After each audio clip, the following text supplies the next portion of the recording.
Shabbat Shalom, everyone. For many of us who grew up Jewishly involved, summer camp meant a lot of things. For me, it was a time when I was perpetually on the edge of homesickness. My first year of camp, I even wrote letters apologizing to my parents for losing one of my socks in the laundry. It was a tough time for little David. But it also meant many other positive things. Time to make lifelong friends, time to compete against each other in Maccabiah or color war, time to live in a Jewish community of peers in a way very different from the rest of the year. One of those differences, of course, involved our experience eating meals at camp. Sitting with our cabin, only children like me had to learn to navigate asking for the water or the bug juice or macaroni at a full table, and if I killed it, I filled it. That was the rule. And the energy in the room of not just my cabin, but an entire camp of 300 kids or more is electric. One of those distinct features of eating at camp was also the brachot that we recited at each meal. Hamotzi before the meal, and Birkat Hamazon after. While we did this at my Jewish day school as well, the Birkat Hamazon at camp was its own special tradition, replete with banging on the table and hand motions galore. For many of us, this was the one time in our lives when we said these blessings before and after each and every meal, rather than just on Shabbat or holidays or at school. But thankfully, the energy of that summer camp or youth group Birkat experience is something clearly present in our own recitation of the Birkat Hamazon at Kiddush lunch here at Agudis. We bang on tables. We shout, Mashiach! We yain and at the end of the blessing. And I've always appreciated that our community brings that camp-like joy to our Birkat Hamazon. And yet, outside of Jewish organizations, it's not always the custom for non-Orthodox Jews to say blessings before and after the foods that we eat. And even when we have the habit of saying a bracha before we eat something, once we're full, we often rush to leave for the next thing on our calendar, leaving the experience of the meal behind us. Now, I'm as guilty of this as anyone. In part, this is a consequence of being immersed in the culture in which we live. Now, I'm not personally aware of a custom in Christianity to say grace after eating as well. And for better or for worse, we're swimming in that majority Christian culture, and some of it rubs off, even if unconsciously. It's also a consequence of our workaholic society, which puts us always on the go to the next job, the next meeting, the next opportunity.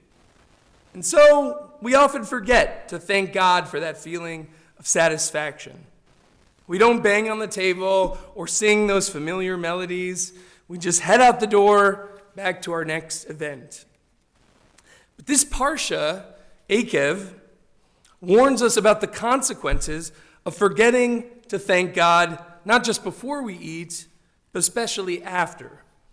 Moses famously commands the Israelites, and you will eat and be satisfied, and then bless Adonai, your God, for the good land God has given you.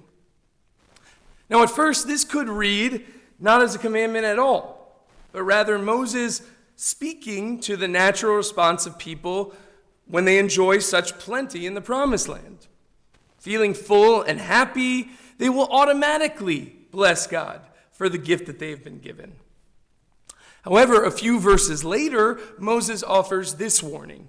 Watch yourselves, lest you forget Adonai, lest you eat and be satisfied, and your heart will grow haughty, and you'll forget Adonai your God, who brought you from the land of Egypt. And so it seems the opposite of blessing God is becoming arrogant, saying, my power and the strength of my hand made this abundance for me. Based on this contrast, blessing God after enjoying the produce of the earth is really a requirement for the Israelites, lest they become arrogant after settling the land, believing themselves to be the only ones responsible for their good fortune. Our rabbis codified this as a mitzvah, taking the three verbs in the verse, ve'achalta, ve'savata, uve'rachta, to be the basis for the three central blessings of the Birkat HaMazon. One over God as the provider, one over the land that God has given us, and a third over the messianic future when Jerusalem will be fully rebuilt. A fourth blessing over God's goodness was added after the Romans allowed the Jews to bury those killed in the Bar Kokhba revolt. And these four elements also are the basis for the shorter blessing made after eating other grain products, wine, and the fruits of the land of Israel called Al-Hamichya. The Bechor Shor, a medieval French commentator, a few generations after Rashi, writes that even the Hamotzi, perhaps one of the most iconic and well-known blessings in the Jewish world, and indeed all the food blessings before eating, are only made by a kal v'chomer argument based on these verses. Here's how it goes. If God commands us to bless after we are fully satiated, how much more so, how much more so should we bless when we are hungry and we see we have food before us? When you do a kal v'chomer, you have to do the yeshiva voice. I don't make the rules. This means that the part that most of us know and do at Shabbat or on other Jewish holidays is only really a derivative of this commandment to bless after we're satisfied. It's an act of piety, sure, but it is in a sense secondary to the blessing after we eat. Now this perhaps is not intuitive to us, and it doesn't help that blessings before food are significantly shorter and more accessible than the Birkat HaMazon, which over the generations has stretched longer and longer. The full version came to contain extra benedictions for everything under the sun and for everyone around the table. But the core requirement of these blessings is much shorter.